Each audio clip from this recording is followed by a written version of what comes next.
field deletion. When we talk about field deletion in Salesforce, or we talk about deleting anything in Salesforce, we need to consider a lot of things. So, there's a term called impact analysis. You should always look at doing an impact analysis of anything that you are doing, right?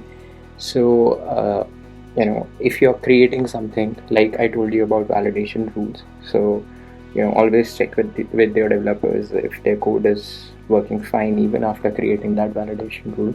And similarly, whenever you are deleting as well, you need to consider where that particular thing is used. Is it impacting any of the business units in your business, right? And specifically when we talk about field deletion, so we have a very useful button available. So let's pick up this custom field here, and you have this button called where it is used. This is available right on top of field. So when you go to the object, click field and relationships, and you select a field, then you see this button called where it is used, and then you can see in like all the field references. So it will show you the page layouts, it would show you the Apex classes, it will show you the flows, it will show you reports and dashboards and everything wherever this field would be used. So before deleting this particular field, you'll have to remove all of these references as well. Well, otherwise Salesforce would not let you delete this particular field, right? So be very mindful of that and do that consideration, and always do an impact analysis.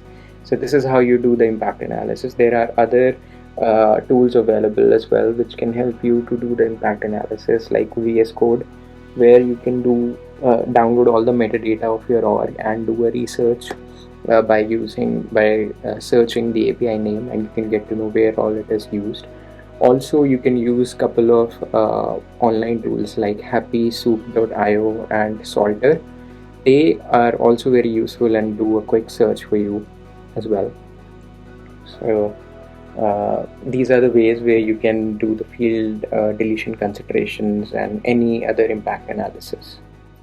If you have any questions, you can join the QA session, which happens every Friday, and please drop in your comments, feedback, and any questions in the comment section, and I'll get back to you.